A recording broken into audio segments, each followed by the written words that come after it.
Hello everyone, let's talk about today The Anxious Generation by Jonathan Haidt. How the great rewiring of childhood is causing an epidemic of mental illness. So many of you already heard and know about this book. It's quite popular and a best-selling book, but just recently I got the chance to read it, and I just first want to give you a brief summary for those of you who never heard of this book, and then I'll switch to my opinion and what I actually think about this book.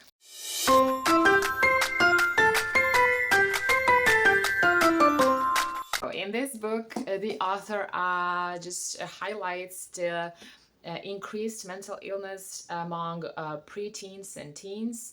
So adolescents do spend more time on the screen, and he connects that time of introduction to, let's say, iPhone, or just basically said 2010s like this, and increasing steeply the mental problems like anxiety, depression, and similar disorders, and a little bit more than preteen girls, but also catching preteen boys, but girls are a little bit more targeted here. So he has a few suggestions here for parents how to manage this problem. And one of those is just encouraging free play, of course, limiting screen time. If using screen time, of course, using it for educational purposes. But he highlights that even if you are going to use screen time, it's better to use, like, let's say, Zoom or FaceTime. So basically give the children a phone to talk to, let's say, grandma or some distant cousin of the phone, because it's back and forth conversation, or how it's called, three-dimensional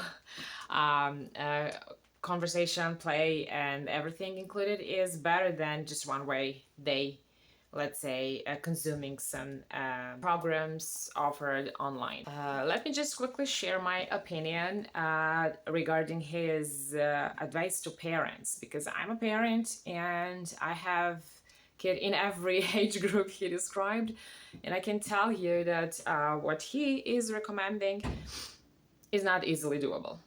You know, we do live in the high-tech world, and we do have pressure as parents, and a lot of burden is on our shoulders.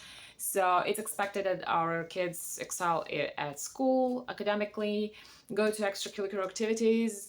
We should also excel at our own job, clean the home, cook and everything. I mean, it's just, I don't know how we as a parents are supposed to do all of it. But yes, of course, I agree that kids should spend the least possible time online. And there are certain situations when it's, let's say, easier to use screen time than someone to hire a nanny. It's not easy to find someone reliable to hire to take care of your kids, especially if you are home. But when you are home and need to do some job, you cannot actively dedicate your time to the kids. And multiple times, there are no kids on the street, so you cannot let them go. Other thing is that I find particularly, let's say, undoable or risky to do it. He says, let kids go and walk to school, let's say, as early as first graders. Even if I'm somehow managing my anxiety to let my kid, who is unreachable because no phones until middle school and no social media accounts until 16 by his recommendations, how am I supposed to let my kid go? And even if I let the kid go on himself to school or grocery store, which is really far from our home, at least a mile. So in that situation, just not to mention that something can happen to the guy, because kidnapping had happened, but let's just assume that that's just overreacting. Why I let my kid go, but other parents and good-minded Samaritans want to kind of protect that kid and say, hey, who let the kid out?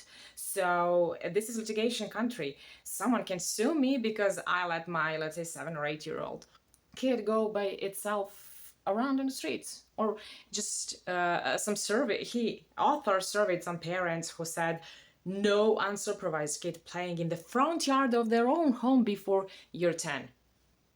So I'm just not seeing this doable as a society. I might get, say yes, okay? But I do not want my kids to be taken away from me into social services because I'm a neglecting mother, for example.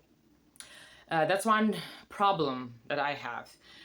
Though I do see more free play arranged, like calling kids and moms, whoever wants to play, that's pretty fine with me. I can't have my, let's say, kid playing in the street in the front of the house when I can somehow supervise, not fully, but yes, in front of my house.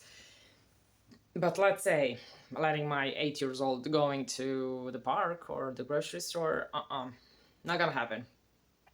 So that's one of my issues that I would say is hardly achievable.